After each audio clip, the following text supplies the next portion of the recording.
All right, YouTube, how you doing? Welcome back to the channel. We got Monday Night Football week number 1. Bears taking on the Vikings. In today's video, I'm going to dive into this game. I'm going to give you my prediction on the side. I'll give you my prediction on the total. We'll talk about any other plays like player props that we like within the game as well as we break it down. But as always, guys, keep an eye down on the pinned comment of this video for all of my final plays. So I'm actually rolling with myself. If that does interest you, if you do want to fade me, all of that absolutely free down in the pinned comment. All right, YouTube, how you doing? Welcome back to the channel. I tell you guys I'm a dummy all the time. They don't suck. They've just been sucking. Get them down to -3, 4 more juice than Jose Canseco in his prime. Tell me you're new without telling me you're new. So don't go jumping down my throat in the comments, right? If you want to fade me, or if you do want to ride me, this still leaves a bad taste in my mouth, right? And remember, more chins, more wins. Now, guys, before we do dive into this game, go ahead and hit that like button, hit that subscribe button as well, and let me know what you're rolling with for this game down in the comments. We're still early in the NFL season, but we've already seen a ton of banger plays down in the comments from you guys. So, yeah, go ahead and let me know what you guys are rolling with down in the comments. And like I said, we have the Bears taking on the Vikings, divisional matchup here in this one, an NFC North matchup in which two teams last year, just a year ago, really had polar opposite seasons, right? We had the Bears go 5-12, the Vikings go 14-3, but there's a lot of change to talk about for both of these sides. So let's start with the Bears, right? They're the 1.5 point dogs here at home, total sitting at 43.5, and the most notable change I think would come from the coaching staff. An entirely new regime. Ben Johnson now in-house.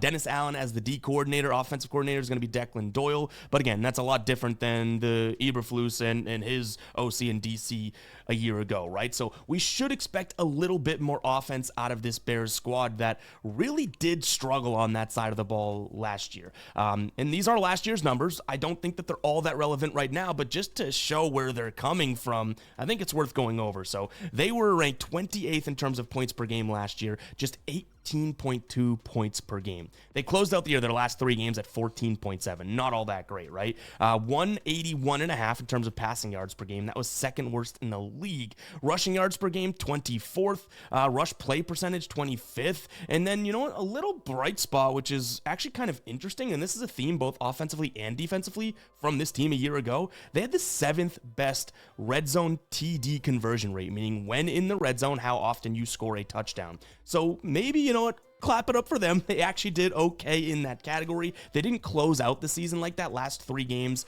they had the 5th lowest. So 7th best overall, 5th lowest in terms of the last 3 games. So what have you done for me lately? Yeah, still probably a work in progress there. If we take a peek at their defense, so that obviously was their offense, and with Ben Johnson being an offensive guru and whatnot, we probably do expect some improvement with this offense. And honestly, we've already kind of seen it in the preseason. Like, they actually had a really good offensive preseason. Now, does that matter all that much? No, I'm not trying to blow smoke up your you-know-what and tell you that, but I will admit, you know, they scored 29, 38, and 24 points in the preseason, went 2-0-1. I'm not saying that's anything, but maybe it's something. Maybe. Anyways, let's flip it over to the defensive side of the ball here. Wasn't the worst defense in the league last year. In fact, they would probably say that that was the best part of their game because that offense was so bad. 22 points allowed per game, 14th best in the league. In terms of pass play percentage, 8th. They got run on a lot, but you got to remember that this is a team that was losing a lot of games. So more yards come with more runs when you're losing. Makes sense, right? And like I said, a little bit of a theme in terms of that red zone TD conversion rate. They were the 3rd best at preventing teams from scoring touchdowns in the red zone. Now, does that mean that teams were scoring from just outside the red zone, or big plays were scoring? To some degree, yes, but still, let's clap it up for them being a decent red zone defense last year.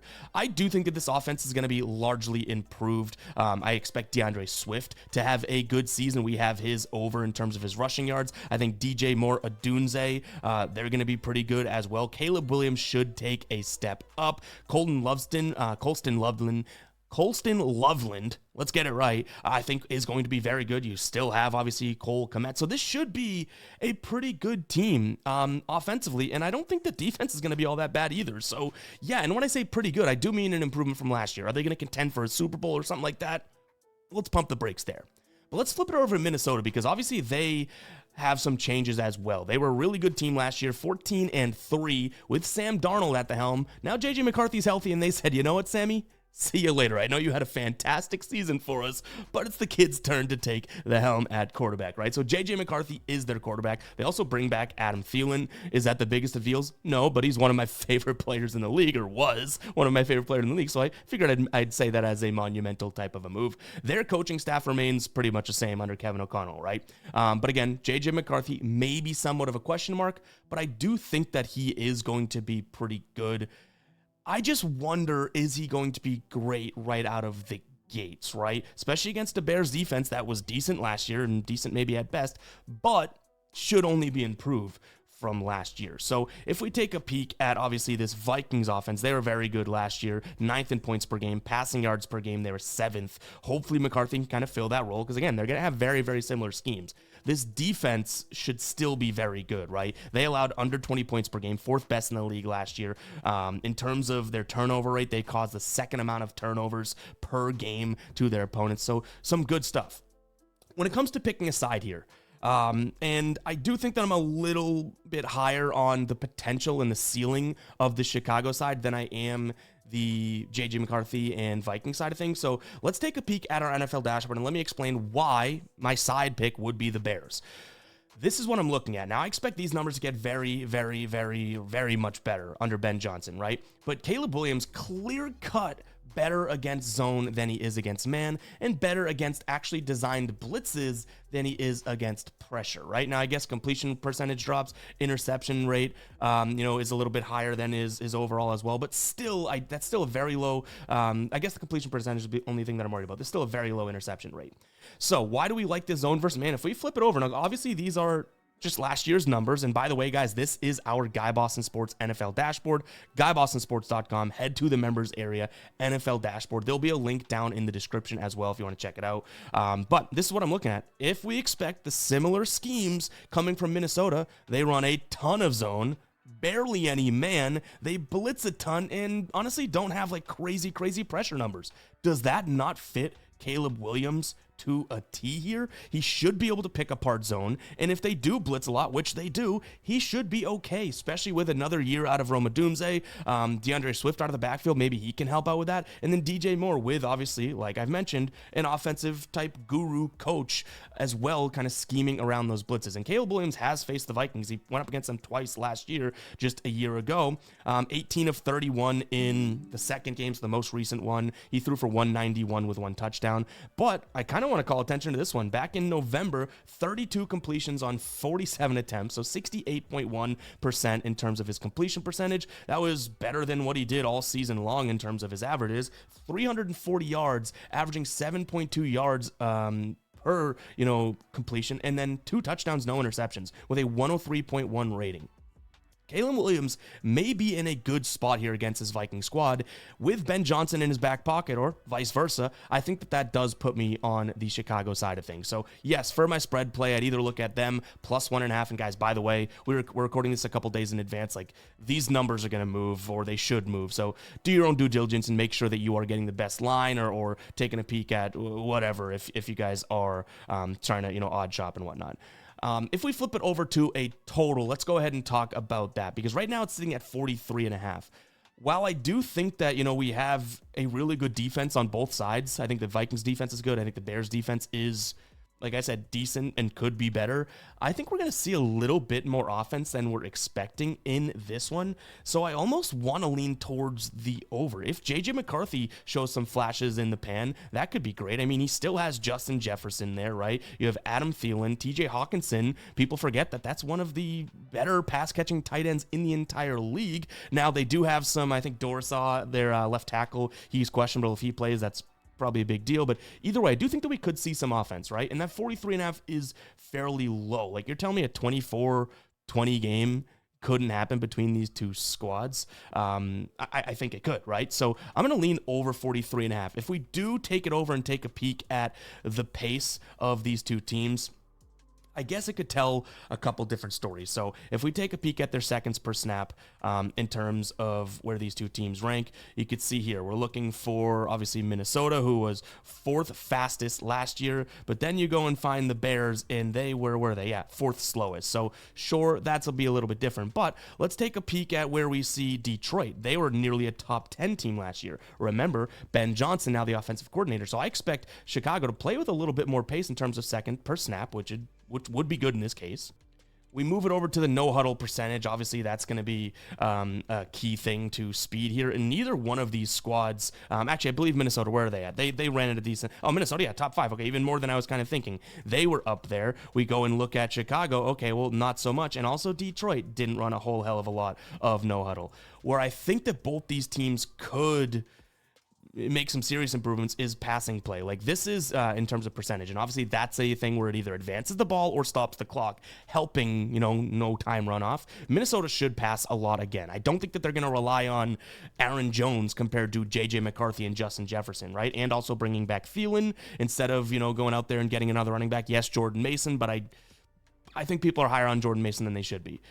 So I don't mind that. And then obviously, Detroit had 2 good running backs last year. Chicago, not exactly the best passing team. You can see right here in terms of pass play percentage. But Detroit, kind of middle of the back, I expect them to pass more. So I do think that there's, again, a little bit of tale of 2 different tapes there, but I think there's enough pace in this game in terms of no huddle, seconds per snap, offensive talent, and just pass play percentage that we could see, again, something that creeps over this number. Do I think this is going to be a 34-27 game? No, I'm not trying to blow smoke up you know what. I think that this could be somewhat of a scoring game where Caleb and Ben Johnson are fired up to go out there, and JJ McCarthy should be pretty damn fired up as well with a good scheme around him. So I don't mind the over 43.5. So in terms of side and total, before we get to player props, I like the Bears, maybe even a sprinkle on the money line for plus money, which I have a feeling it's going to be somewhat of a public spot, but screw it. I don't necessarily mind it. I think a lot of people want to fade Caleb Williams, so maybe it's not going to be public. But then I also don't mind the over there. I think a lot of people like the under in this game, but maybe I'm a little bit different there. But guys, before we do move on to the player prop portion of the video, I wanted to call attention to sleeper picks. If you guys have not tried it out yet, you are missing out on an absolute banger of an app in terms of the promos and boosts and discounts that they offer. They even have a couple specifically for this game that we'll talk about in just a second. But right now, if you use the link down in the description or the pinned comment, or just scan the QR code on your screen and sign up for Sleeper today, you're going to get your first deposit matched up to $100. That's nice, a potential free $100. But you're also going to get a free mystery square as well. Some 0.5 stat line, like a quarterback over 0.5 passing yards, or, snaps, 0.5 snaps, something that is most likely guaranteed to hit unless a miracle happens, right? So go check it out. You get that free square, but also, like I mentioned, they have tons of discounts and boosts going on right now. For this game, they've knocked Williams' passing yards line from 217.5 down to 179.5. And also Aaron Jones, they've taken his rushing touchdown multiplier from 2.7 to 3x. Guys, go check out Sleeper. What I think is really cool about them is that each and every play, and you can even see it here, has its own unique multiplier. So when you throw them into an entry, it changes the payout dynamically. No longer are we looking at 2 for 2 is 3x payout, 5 for 5 is 10x, whatever it is, right? No, each and every play dynamically changes the payout. I think it's really, really cool. So go ahead and check it out. Again, that is Sleeper. Link down in the description, as well as the pinned comment, or scan the QR code on your screen right now. Now let's go ahead and jump into some player props, shall we? One cool thing within our NFL dashboard that it is live right now, and I do trust it. We're still even tinkering with it to make it better, but it's great right now. We have a matchup sort of designator, right? It says, hey, tough matchup, fairly tough, very tough, all that good stuff, which is really cool because it's based on fantasy points against as well as DVOA adjusted defense versus the position. You can see here the wide receivers should be in decent shape here on the Chicago side of things. Burden with a very easy rating.